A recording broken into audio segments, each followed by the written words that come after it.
ගොඩෙන්ද ගොඩෙන්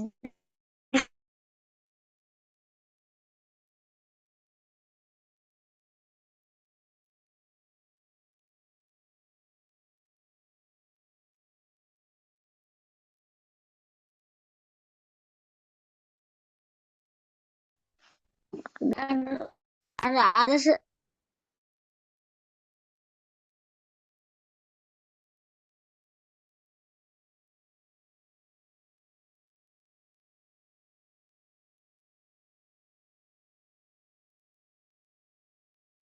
සර්ගේ මේව නෑනේ විද්‍යා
පුතාලා තව අපි විනාඩි 5කින් විතර සම්බන්ධ වෙයි පටන් ගන්නවා. ගන්න අයට ඉන්නවනම් කියන්න ඉක්මනින් සම්බන්ධ වෙන්න. Thank you.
හොඳයි සියලු දෙනාටම ආයිබෝවන්. ඔයගොල්ලෝ මට පේන්න පොඩ්ඩක් කැමරාව ඔන් කරගන්න බලන්න. මාව පේනවද? මාව පේනවද බලන්න. right ආයිබෝවන්. අයිබෝවන් සර්. good. අද අපි ආරම්භක දවස 5න් 6ට යන පොඩිත්තන්න විද්‍යාව කියන විෂය. පැහැදිලි? එතකොට උදීප කොහෙද ගෙවල් පුතා?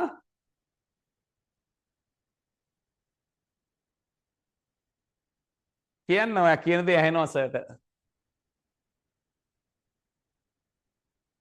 උදීප තාක්ෂණය. එතකොට දිල්සර කොහෙද? කොහෙද ඔයා සම්බන්ධ වෙන්නේ? උඩුගම්පල සර්. උඩුගම්පල. උඩුගම්පල right. ඒ කියන්නේ ගම්පහ කිට්ටුව නේද? ඔව් සර්. යෙමිත් ඔයාගේ ගෙවල් කොහෙද? නුවර සර්. නුවර කොහෙද පුතේ? ඉස්කෝලේ? කින්සුට් කොලේජ් කැන්ඩි. සුට් කොලේජ්. හොඳයි. ඊළඟට ලියනගේ උඩුගම්පල සර්. උඩුගම්පලින් දෙන්නෙක් ඉන්නවා නේද? right. සිසිර කොහෙන්ද?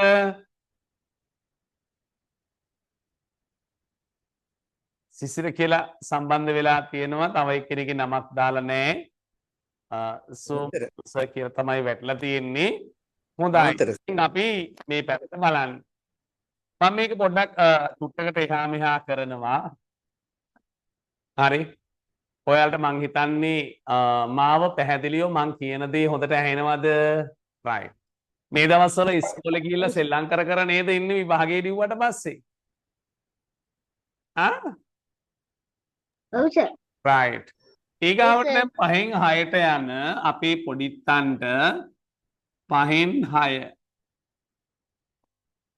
6 ශ්‍රේණියට යන.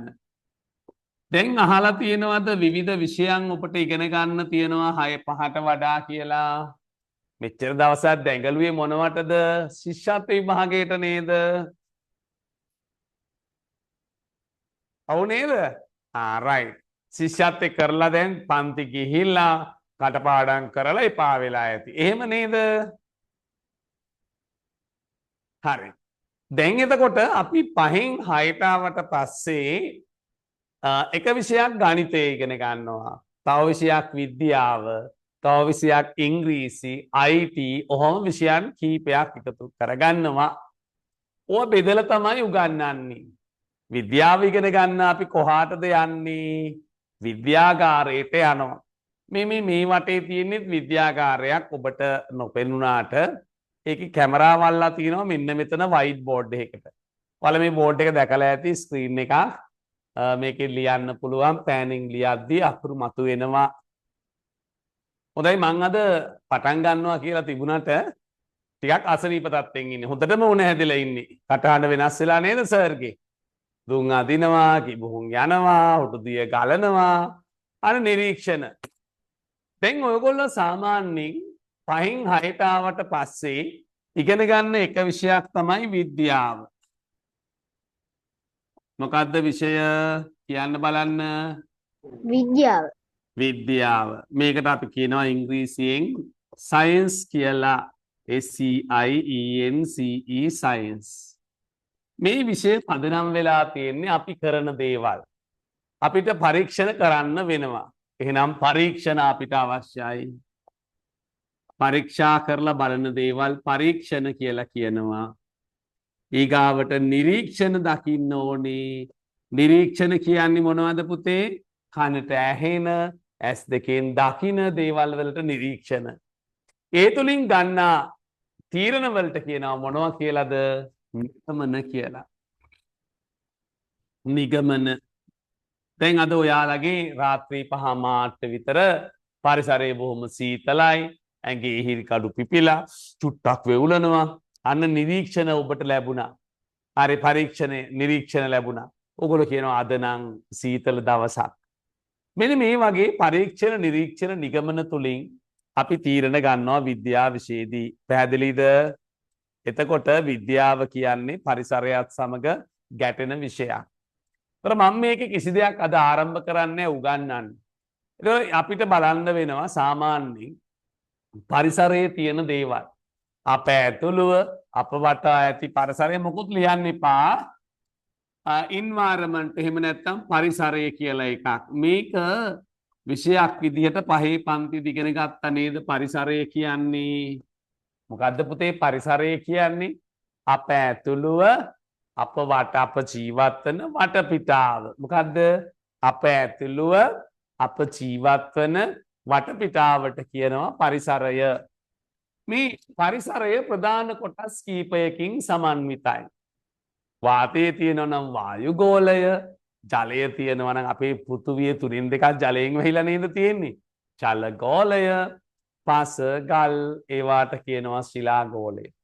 මේ පරිසරයේ ගස් කොළන් තියෙනවා, සත්තු ඉන්නවා, පාරවල් තියෙනවා, ගොඩනැගිලි තියෙනවා, හිස් භූමි තියෙනවා. මේ සියල්ලම එකට ගත්තාම අපි කියනවා පරිසරයක්. ඉතින් මේ පළවෙනි පාඩමේදී අපි ඉගෙන ගන්න ඕනි පරිසරය පිළිබඳව. පරිසරයේ ඇති දෑ පිළිබඳව. දැන් ඔයාලා දන්නවා පරණ 6 පොත අයින් වෙනවා. අලුත් සිලබස් එකක් ඇවිල්ලා. ඒ සිලබස් එකේ එක වෙනුවට අපි ලබන සතියේ ඉගෙනගෙන යනවා. ඒ ඔයාලගේ යාළුවන්ට, ඔයාලගේ අයට ඔක්කොටම මේකට සම්බන්ධ වෙන්න පුළුවන්. මං හිතන්නේ ගෲප් එකේ සෑහෙන පිරිසක් හිටියා. අද 10 දිනක් සම්බන්ධ වෙලා ඉන්න බොහොමත් හොඳයි. අද ලොකු දෙයක් උගන්වන්නේ නැහැ සර්ගේ පොඩක් අසනීප තත්ත්වය නිසා. හොඳයි මට කියන්න මං ඔයාලගෙන් ප්‍රශ්න කිහිපයක් අහන්නම්. ඔයාලා දන්නවද ලංකාවේ එක ළමෙක් හිටියා දුප්පත් පළාතක. මේ ගම තියෙන්නේ රත්නපුර කිට්ටුව. මොකද්ද? රත්නපුරය කිට්ටුව. දැන් අම්මලා ළඟ ඉන්නවනම් අම්මලාත් ඇවිල්ලා අහගන්න කියන්නේ. කොහෙද තියෙන්නේ රත්නපුරේ? මේ රත්නපුරේ හිටපු ඔයාලා වගේ පොඩි කොල්ලෙක් ශිෂ්‍යත්වේ පාස් වෙනවා. මොකද වෙන්නේ? ශිෂ්‍යත්වය පාස් වෙනවා. දැන් කොහොම බලන්න ශිෂ්‍යත්වයේ පාස් වුණු කට්ටිය අත උස්සන්න. පාස් වුණත් ෆේල් වුණත් කිසිම ප්‍රශ්නයක් නැහැ. දැන් ඕගොල්ලෝ මම තව දෙයක් කියන්නම්. ශිෂ්‍යත්වයේ පාස් වෙලා මම උගන්වන ඉස්කෝලේට එනවා අනුරාධපුරයට කිට්ටුව, ගල්ගමුව ඔය වගේ ප්‍රදේශවල අඹම්පොළ මහව ළමයි ගොඩක්. ශිෂ්‍යත්වයේ පාස් වෙලා මෙන්න ලොකු ඉස්කෝලේකට ඇවිල්ලා O level ගණන් පේලින ළමයි ඉන්නවා. O level විද්‍යාව පේලින ළමයි ඉන්නවා. ශිෂ්‍යත්වය කියන්නේ එක කඩයිමක් විතරයි. මේක තියෙන්නේ ඔයාලට වෙනත් පාසලකට යන්න ෆැසිලිටි එකක්. පැහැදිලිද? මේ රත්නපුර ප්‍රදේශයෙන් ශිෂ්‍යත්වයට ආපු මෙන්න මේ කොල්ලා. හරි. මෙයාට හම්බ වෙනවා ලොකු ඉස්කෝලයක්. ඔයාලා දන්නවනේ ලකුණු වැඩි නම් කොළඹ ඉස්කෝල හම්බ වෙනවා කියලා. එයා යනවා නාලන්ද කොලෙජ් එකට. මොකේද යන්නේ? නාලන්ද මාවි. එහෙම නැත්නම් ආනන්දේ නාලන්ද කියලා ප්‍රධාන පාසල් ලංකාවේ දෙකක් තියෙනවා. එකක් නාලන්දෙට යනවා. මෙහෙම නාලන්දෙට ගිහිල්ලා මේ චූටි දරුවා ඉගෙන ගන්නවා. දැන් ලොකු දරුවෙක් වුණා. නේ? ඔන්න විභාගේ ලියනවා. ඔයාලට ඊළඟට හම්බ වෙන විභාගය තමයි සාමාන්‍ය පෙළ O level කියලා කිය. ඒකෙන් පස්සේ A level. මෙයා ওই දෙකම හොඳට පාස් වෙලා යනවා කොළඹ විශ්වවිද්‍යාලයට.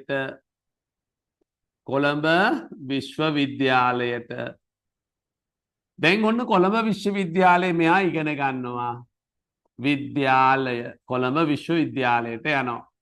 මේ දරුවා හොඳට ඉගෙන ගන්නවා. මෙයාට හම්බුණා ශිෂ්‍යත්වයේ පාස් වුණු නිසා නාලන්දට එන්න. නාලන්දෙන් කොළඹ විද්‍යාලයට යනවා. කොළඹින් ළමයි මෙයාට ලැබෙනවා ශිෂ්‍යත්වයක්.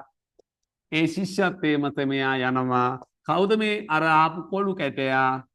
කොහාටද යන්නේ? ඇමරිකාවට.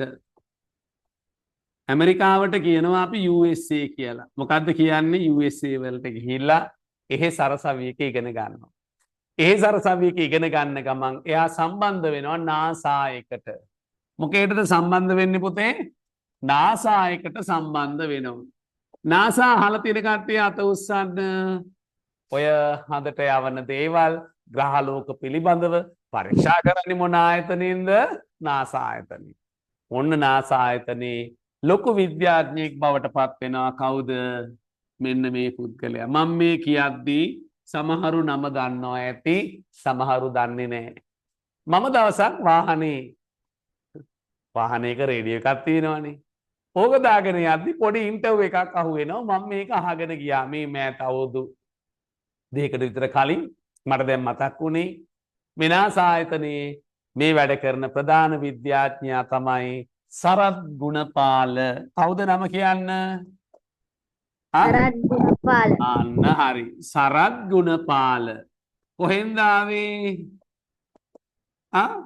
රත්නපුරය ප්‍රදේශයේ දුෂ්කර පාසලකි මේ සරත් ගුණපාල කියනවා එයාත් එක්ක ඉන්ටර්වයුව කරනවා ඔයා දැන් කොහොමද එයා තමයි දරුවෝ අඟහරු ලෝකෙට යවපු පාත්ෆයින්ඩර් යානාවේ රාත්‍රී කාලේ ඡායාරූප ගත කරන්න පුළුවන් කැමරාව නිපදවුවේ මොකද්ද මං කිව්වේ ඒකට කියනවා අදෝරක්ත කිරණ කැමරාවක් රාත්‍රී කාලයේ ඡායාරූප ගත හැකි අදෝරක්ත කිරණ කැමරාව අදෝරක්ත කිරණ කැමරාව නිපදවුවේ කවුද සරත් ගුණපාල දැන් සරත් මේ ගුණපාල ඇයි ලංකාවට එන්නේ එයා කැමරාවත් අතේ තියාගෙන ඇවිල්ලා තමයි මේ ඉන්ටර්වයුව එක කරේ ඒකේ අයිතිය තියෙන්නේ එයාට මේ කැමරාව වැඩි දියුණු කරලා පිළිකාර ගන්න මෙයා එන්නේ එයාට විද්‍යාව උගන්වපු නාලන්දදියාට උගන්වපු නාලන්ද නෙමෙයි එයාගේ ශිෂ්‍යත්ව පන්තියේ හරි එයා ඇවිල්ලා කියනවා මේ කැමරාව ලෝකෙට එන්න හරි සරත් ගුණපාල කෙනෙක් ලෝකෙට දකින්නත් හේතුව මේ ගුරුතුමා ඒ නිසා මම යාලට තීරණය කරනවා මෙතන ඉන්න ඔක්කොම ළමයි සරත් ගුණපාලලාගේ මල්ලිලා නැත්තම් දුවල පුතාලා ඔයාලටත් එතෙන්න යන්න පුළුවන් මාර්ගය විවෘත කරගන්න ලෝකය දකින්න දැන් ඔබ යම්කිසි මට්ටමකට ඇවිල්ලා තියෙන්නේ පැහැදිලි නේද ඒක ඉගෙන ගන්න එක කොහෙන් හෝ හරියට ඉගෙන ගන්න හොඳ දෙයක් හොඳ ක්‍රමයකට ඉගෙන ගන්න තරගය ඇති කරගන්න තරගයේ නිතතින් ඔබ ඇති කරගත්තාම ඔයාලගේ ලකුණු වැඩි වෙනවා හරි දේ ඉගෙන ගන්නවා ලකුණු වැඩි වෙනවා හොඳට ඉගෙනගෙන මතක තියාගන්න මේ වගේ කෙනෙක් වෙන්න මෙන්න මාර්ගය කොහෙද රත්නපුරේ පොඩි ඉස්කෝලේකට ආපු පොඩි කොල්ලෙක් ශිෂ්‍යත්ව පාස් වෙලා නාලන්දාවට යනවා නාලන්දාවෙන් එයා කොළඹ විශ්වවිද්‍යාලයට යනවා කොළඹ විශ්වවිද්‍යාලයෙන් ඇමරිකාවේ නාසා එකට ගිහිල්ලා කවුද මෙයාගේ නම සරත් ගුණපාල කියන චරිතය හැදෙනවා එයා තමා මුළු ලෝකේටම ඉස්සරලා අදෝරක්ත කිරණ කැමරාව හැදුවේ මේ කැමරාව අරගෙන පාත්ෆයින්ඩර් යානාව අඟහරු ලෝකයට යනවා ඉතින් බලන්න නාසා එකේ ඉන්න ප්‍රවීණතම විද්‍යාඥයින් බිහි කරේ අර ශිෂ්‍යත්ව පාස් වුණු කොල්ලන් දැන් ඉතින් ඔයාලත් ඔයාලගේ දැනුම කුසලතා වර්ධනය කරගෙන දැන් ඔයගොල්ලන්ට පරීක්ෂණ නිරීක්ෂණය කරන්න අලුත් සිලබස් එකක් තියෙනවා ඒක පාවිච්චි කරලා දැන් ඉගෙන ගන්නට ඕනේ අද මම කිව්වා කිසි දෙයක් මම ඔයාලට උගන්වන්නේ නැහැ සයන්ස් ගැන තියෙන දේවල් ටික තමයි මම උගන්වන්නේ හරි සයන්ස් ගැන තියෙන දේවල් ටික තමයි මම ඔයාලට උගන්වන්නේ ඒ නිසා මතක තියාගන්න පුතාලා අපි තියෙනවා පරීක්ෂණ නිරීක්ෂණ නිගමන කියලා කොටස් තුනක් මොනවාද ආයෙ පාරක් කියන්න බබාලා කොහොම පරීක්ෂණ නිරීක්ෂණ නිගමන මේ තුන ඔස්සේ කරුණු හොයන්න තමයි යන්නේ අප ඇතුළු අප වටා තියෙන පරිසරයට කියනවා ප්‍රදේශයට කියනවා පරිසරය කියලා නේද මේ පරිසරයේ ද්‍රව්‍ය තියෙනවා ද්‍රව්‍ය නොවන දෑති ද්‍රව්‍ය වලට ඔක්කොටම අපි කියන්නේ පදාර්ථය මොනවා කියලාද කියන්නේ පදාර්ථය කියලා ද්‍රව්‍ය නොවන දෑ වලට මොනවද කියන්නේ ශක්තිය කියලා කියනවා අපි එන ලබන සතියේ පදාර්ථය හා ශක්තිය පිළිබඳව අපි ඉගෙන ගන්න පදාර්ථය හා ශක්තිය පිළිබඳව අපි ඉගෙන ගන්නවා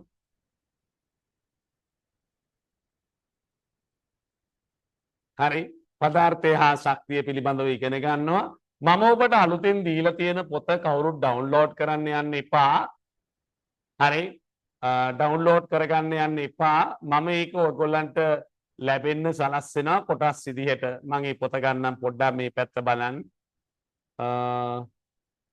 25යි මේකෙන් පොඩ්ඩක් හොයාගමු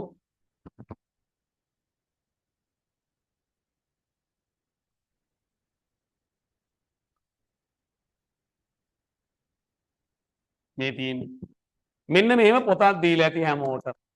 කිසි කෙනෙක් මේක ගන්න යන්න එපා. සර් දෙනවා. මම PDF හදලා ඔකට ගැලපෙන විදියට අපි ලබන සතියේ වැඩ පටන් ගමු. මෙන්න මේ වගේ පොතක් ඔබට ඇවිල්ලා ඇති. මොඩියුලය 1 2 3 සහ 6 ශ්‍රේණිය කියලා. දැන් අපි මෙතනින් යමු අපේ ප්‍රශ්නයට. මේකෙදී අපි ඉගෙන ගන්න කොටස් තමයි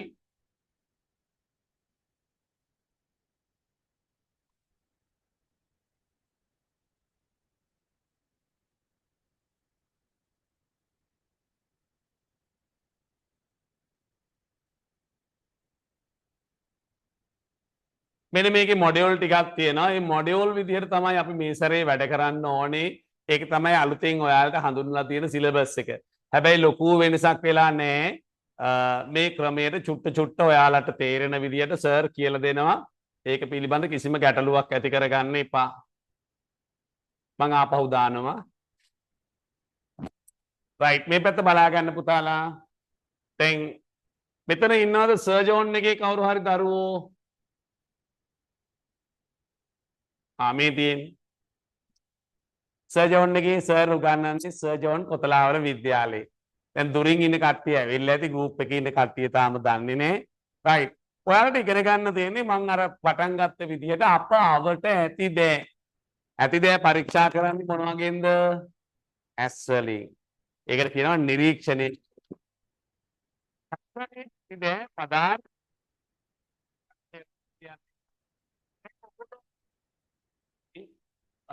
එන්න මේ දෙක පදාර්ථය හා ශක්තිය කියලා කොටස් දෙකකට බෙදනවා. ශක්තිය අල්ලන්න බෑ. ඉඩක් ගන්නෙ නෑ. ඒවට කියනවා ශක්තිය. තාපය, ආලෝකය, ශබ්දය.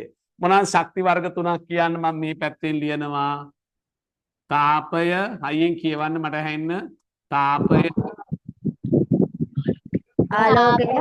ආලෝකය, ශබ්දය. ශබ්දයට විද්‍යාවේදී තව වචනයක් කියනවා පුතා ධ්වනිය කියලාත් කියනවා. මොකක් කියලාද කියන්නේ? ධ්වනිය. heat, light, sound. තාපය, ආලෝකය, ශබ්දය. මෙන්න මේවට අපි කියනවා ශක්ති කියලා. මොනවද කියන්නේ ශක්ති? මේ ටික හැරිච්චාම අනිත් ඔක්කොම ටිකට අපි කියනවා පදාර්ථය. ඔය පදාර්ථය කියන එක අවකාශයේ ඉඩක් ගන්නවා. ස්කන්ධයක් තියෙනවා නේද? මේවට කියනවා මොනවා කියලාද? පදාර්ථය. දැන් ඔය අලුතෙන් ආපු දරුවත් මම තාම ඉගන්නුවේ නැහැ. අහගෙන ඉන්න බලාගෙන ඉන්න. පදාර්ථය කියලා කියන්නේ මේක මතක තියාගන්න ඕනේ. දැන් අපි 6 පන්තිය පටන් ගත්තා. අද උන්න ශක්තිය ඉගෙන ගත්තා. ශක්ති වර්ග 3යි කියමු බලන්න. තාපය, ආලෝකය, ශබ්දය. එහෙනම් මොකද්ද පදාර්ථය කියන්නේ? අවකාශයේ ඉඩක් ගන්නා ස්කන්ධයක් ඇති ඕනෑම ද්‍රව්‍යයක්. හයියෙන් හැමෝම මාත් එක්ක කියවන්න ටක් ගාලා. කො කියන්නේ? අවකාශයේ ඉඩක් ගන්නා අවකාශයේ ඉඩක් ගන්නා ස්කන්ධයක් ඇති ඕනෑම ද්‍රව්‍යයක් අපි කියනවා පදාර්ථය කියලා. දැන් කැම මේ මයික් එක ඔෆ් කරගන්න. අවකාශයේ ඉඩක් ගන්නා ස්කන්ධයක් ඇති ඕනෑම ද්‍රව්‍යයකට කියනවා පදාර්ථය. මම මෙතන ලියන්න බලන්න පැහැදිලිද කියලා බලන්න. අවකාශයේ ඉඩක් ගන්නා ස්කන්ධයක් ඇති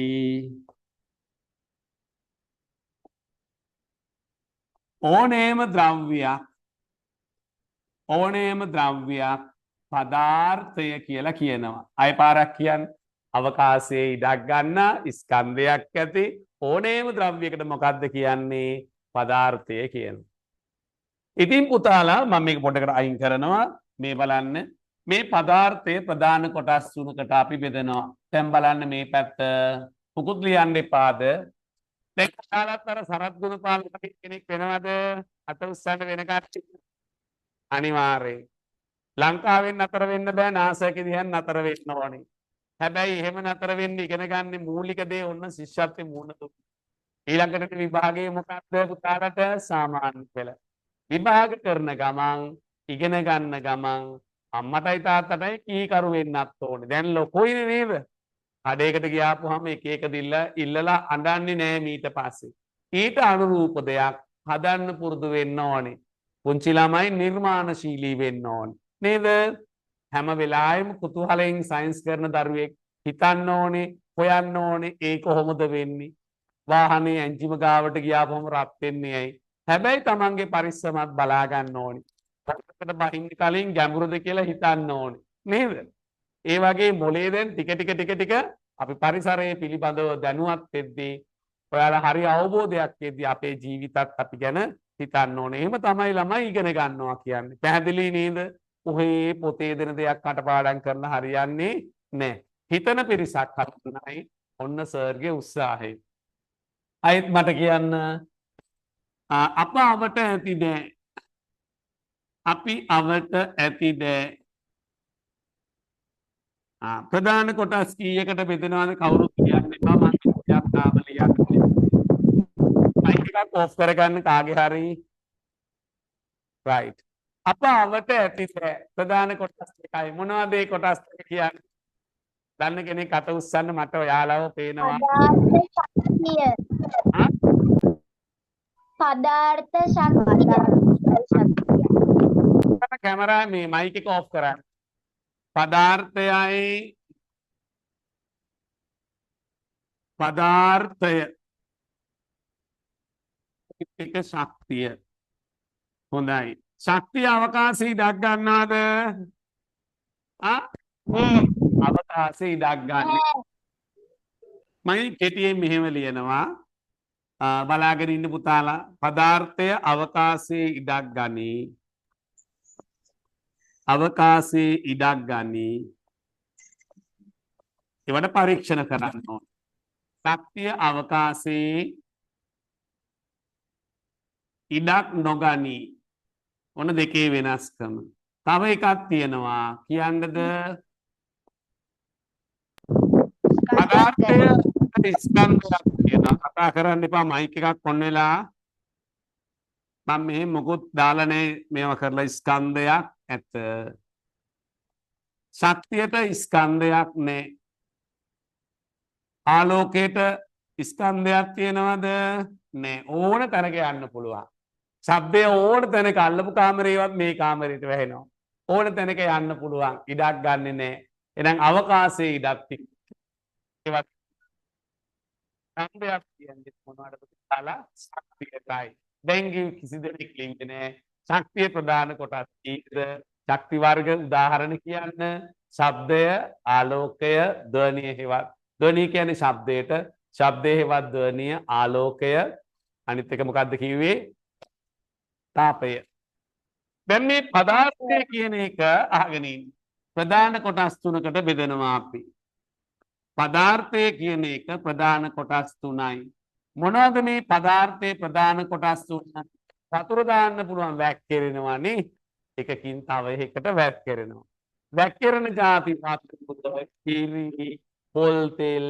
භූමි තෙල් මතක් කරන්න පැණි එතකොට ඉන්ත වර්ග මේවා වැක්කිරෙනවා එහෙනම් ඒකට කියනවා ද්‍රව කියලා මොනවා කියලාද කියන්නේ ද්‍රව ඊගා નિયમિત හැඩයක් තියෙන ගල් කැටය ඔයාගේ ඉරේසර් කෑල්ල ඩෙස් එක බංකුව පුටුව ගල් කැටය වැලි පාෂාණ මේ ඔක්කොමටම කියනවා ඝන කියලා ඊගාවට ඔයගොල්ලන් ගෙදර තියෙනවද ගෑස් සිලින්ඩරයක් LP වායුව මේ වාතයේ තියෙන දේවල් එතකොට ඔක්සිජන් වාතය අපි පිට කරනවා කාබන් ඩයොක්සයිඩ් වාතය ඔක්සිජන් අරගෙන කාබන් ඩයොක්සයිඩ් පිට කරනවා මෙන්න මේවට කියනවා මොනවා කියලාද වාතය මොනවද කියන්නේ වාතය එහෙනම් පදාර්ථයේ ආකාර තුනයි මොනවද ඒ තුන කියන්න ඝන ද්‍රව වායු මෙන්න මේ විදිහට අපි ඔන්න ලබන සතියේ පටන් ගමු අද මම පොඩ්ඩක් අසරීප තත්ත්වයෙන් හිටියේ මට ඔක්කොම මැසේජ් එකක් දාන්න දිගටම සම්බන්ධ වෙනවා කියපු කට්ටිය මෙතෙක් කියපු කට්ටිය තේරුණු කට්ටිය අත උස්සන්න බලන්න කො රයිට් දැන් අම්මා ළඟ ඉන්නවනම් අප්පච්චි ළඟ ඉන්නවනම් අහන්න මාව ලොකු වුණාම මං සරත් කුණපාල වගේ කෙනෙක් වෙනවා අනිත් පැත්ත හැරිලා කියන්නේ ඒ නිසා මම හොඳට ඉගෙන ගන්නවා ශිෂ්‍යත්වයේ කියන එක ලකුණු අඩු වුණත් වැඩි වුණත් ප්‍රශ්නයක් නෑ පුතේ ඉස්සරහට එනවා විෂයන් ඕගොල්ලන්ට ප්‍රධාන විෂයන් ගණිතේ විද්‍යාව ඉංග්‍රීසි බුද්ධාගම සිංහල හර විෂයන් කියලා ටිකක් එනවා. ඊට විෂයන් ඔක්කොම නම් 8ක් විතර ඒවි. ඒ ටික අපි කරගෙන 8ක් නෙමෙයි අලුත් සිලබස් එකේ 7ක් එන්නේ. මේ ටික කරගෙන හොඳට පුංචි විද්‍යාඥයෙක් වෙමු. කැමතිද එහෙනම් එහෙම වෙන්න? කොබාන්න කැමති කට්ටිය අත උස්සන්න. ශාක පිළිබඳව පැරෑටි අම්මලාගෙන් අප්පච්චිලාගෙන් අහගන්න. ඔබ එළියට ගියා මොකද්ද මේ මල් පැලේ වර්ගය? ඇයි අර කුරුල්ලා peeraගෙඩියක් කන්නේ? එතන තියෙනවා සම්බන්ධතාවයක්. හුණ කොහොමද බත් ඇටයක් ගෙලින්නේ? ඉරටුවේ ගහලා හුණන්න බත් ඇට දීලා තියෙන කෙනෙක් අත උස්සන්න. ඌ ළඟ ඉරටට ඇවිල්ලා කනවා. දැකලා තියෙන කෙනෙක්? අද කරලා බලන්න. ඔය පොඩි පොඩි දේවල් කරලා නිරීක්ෂණය කරන්න. ඇහැට දකින්න දේ, කනට ඇහෙන දේ පුංචි ළමයිගේ නිරීක්ෂණ. එහෙම කරමින් අපි කටපාඩම් සංස්කෘතියකට යන්නේ නැතුව අලුතෙන් විද්‍යාව දැන් ගොඩාක් මම දැක්ක YouTube වල තියෙන කටපාඩම් කරන එක. ඒක කරන්නේ නැතුව අනිත් එක ඔයාලගේ සර් පේපර් මාකින් යන නගරේ සර් ජෝන් කොතලාවල පාසලේ උගන්වන අලුත් විෂය නිර්දේශයට අපි සෙමිනාර්ස් යන මොඩියුල හදන්න සම්බන්ධ වෙන සර් කෙනෙක්. ඒ නිසා ප්‍රශ්නයක් නැහැ. ඒ නිසා ඔයාලත් එක්ක දැන් අද මං හිතන්නේ ගෲප් එකේ 50ක් හිටියට අද තමයි ඔක්කොම සම්බන්ධ වුණේ. ඒ නිසා ලබන සතියේ ලියන්න පොඩි පිටු 40ක පොතක් ඇති. පිටු 40ක පොතක් ගන්න. චූටි පොතක් හොදටම ඇති. ලස්සන පිට කවරයක් දාගන්න. විද්‍යාව කියලා ගන්න. මම ඊගාවට PDF ටික තැපෑලෙන් ඔබට එවනවා. තැපෑලෙන් එවනවා. ඊගාවට ඔයාලගේ යාළුවන්ට අපේ පන්තියට සම්බන්ධ වෙන්න පුළුවන්. ලබන සතියේ කලින් මට මැසේජ් එකක් දාන්න කියන්න. දැන් අම්මලා අප්පච්චිලා ළඟ ඇති ඒගොල්ලන්ටත් කියන්න. ඔයාලගේ යාළුවෝ ඉන්න අයටත් කියන්න. ඔන්න අපේ පන්තිය සර් ආරම්භ කරා. අද යන්තම් සයන්ස් කියන්නේ මොනවද කියලා කතා කරා. මේ පුංචි පුතාලා ඔක්කොම අපේ රටෙන් බිහි වුණු තව ඉන්නවා විද්‍යාඥයෝ ගොඩක්. මම එක්කෙනෙක් ගැන කිව්වේ. එයා විශේෂයි සුවිශේෂී ගමක ඉපදිලා ශිෂ්‍යත්වයේ පාස් වෙලා කොළඹට ගිහිල්ලා අධ්‍යාපනය ලැබලා කොළඹ යුනිවර්සිටි එකට ගිහිල්ලා ගියා. දැන් සර්ටත් ඉන්නවා පුතාලා දෙන්නේ අහගන්න. ඔయిత වැඩිය ලොකුයි. හරි. එක්කෙනෙක් කවුද? ගාල්ලේ පැත්තේ ඉන්නේ අත උස්සන්න. ගාල්ලේ පැත්තේ කවුරු හරි ඉන්නවනම්. හරි. ඔන්න සර්ගේ දුව ඉන්නවා ගාල්ලේ 4th year එක රුහුණු විශ්වවිද්‍යාලයේ ඉංජිනේර කෙනෙක්. ඉතින් මම සතුටු වෙනවා මම ගුරුවරයෙක් සර්ට යන්න බැරි වුණු තැන දුව යවුවා. ඒතර පුතා ඉන්නවා එයාත් ඉංජිනේර කෙනෙක්මයි. එයා ඉන්නවා ඕස්ට්‍රේලියාවේ. අද සම්බන්ධ වුණු මේ පුතාලා මතක තියාගන්න. ඉතින් මමත් මගේ දෙමව්පියන්ට මම මේක කියන්නේ. මටත් දරුවෝ දෙන්නෙක් ඉන්නවා. මම මේක කරන්නේ මගේ ගෝලයෙක්ගේ ඉල්ලීම පිට. මේක ඔක්කොම හැන්ඩල් කරන්නේ ගෝලයා. එයාට මේකේ ආදායමක් යනවා. එයාගේ තාත්තා නැහැ. එයාට ඉගෙන ගන්න මේකෙන් කොටසක් යනවා. ඒ නිසා මටත් ඉන්නවා දරුවෝ දෙන්නම ඉංජිනේර්ස්ලා දෙන්නෙක් වුණා. ඉතින් මම සතුටින් ඉන්නවා පුතා ඕස්ට්‍රේලියාවේ යන නිසා. අවුරුදු දෙක පාරක් මමත් ගිහින් ඉනවා නෝනත් එක්ක. අපි දෙන්නට ටිකට් දෙකක් එවනවා. ඒ නිසා තමන්ගේ දරුවෝ තමයි වටිනාම ආයෝජනය. ඒ නිසා දරුවන්ට හොඳ ගුරුවරයෙක්ගේ හොඳ මඟ පෙන්වීමක් දුන්නොත් ඉහළ මට්ටමට ගෙනියන්න පුළුවන්. විභාගයේ ලං වෙලා ආයාසයෙන් හොයන්න නැතුව. ඒකෙදී කෙටි ක්‍රම හොයන්න එපා. අපි ඒ කරන ක්‍රම ගොඩක් දේවල් මම පැලෑටියක් ගෙනලා පෙන්නලා මේක මොකද්ද මේකේ තියෙන මොනවද පත්‍ර සමහර පේරන්ට්ස්ලාට ඒ ක්‍රමය දන්නේ නැති වුණාම අනේ ලියන්න දෙන්නේ නැහැ ඒක හොඳ නැහැ කියලා හිතයි. නේ අලුත් ක්‍රමයට යන ක්‍රමය ඒක තමයි. හරි එතනින් ඔබගේ දරුවා નિરાයාසයෙන්ම ආසාවෙන් සහභාගී වෙයි. එහෙනම් අදට මම නතර කරනවා දැන් බෙහෙත් ටිකක් ගන්න ඕනේ දිගටම වැඩ නිසා අද ඉස්කෝලෙත් පීරියඩ් 8ම මං හප් ඩේ ආවා අසනීප නිසා. එහෙනම් ඔයාලගේ යාළුවන් එක්ක සම්බන්ධ වෙන පුතාලා ඔක්කොම ලබන සතියේ සම්බන්ධ වෙනවද කැමතිද ආසාද සයන්ස් වලට? හරි.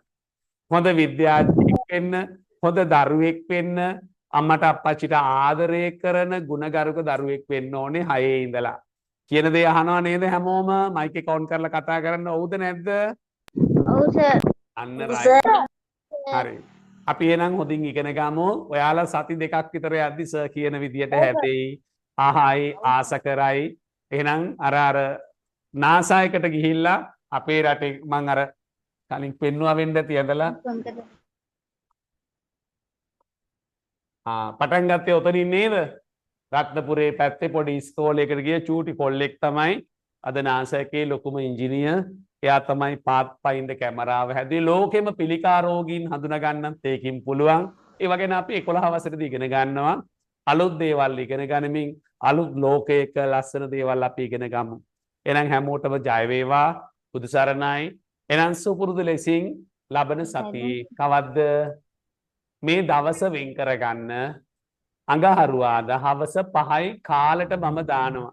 ගොඩක් දෙමව්පියෝ මට කිව්වා ගෙදර එද්දි 5යි 10යි විතර වෙනවා කියලා වැඩට ගිහිල්ලා පුතාලට ෆෝන් එක දෙන්න විදිහක් නැහැ කියලා.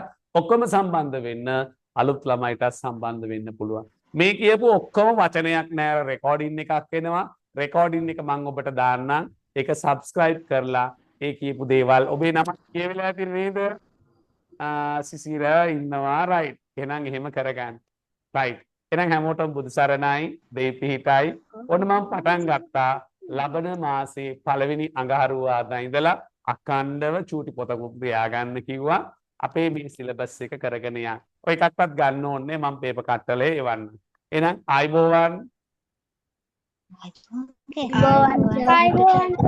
ඒ භාගයක් කියා දැවුන්නේ නේද? නෑ සර්. සර්ණයි.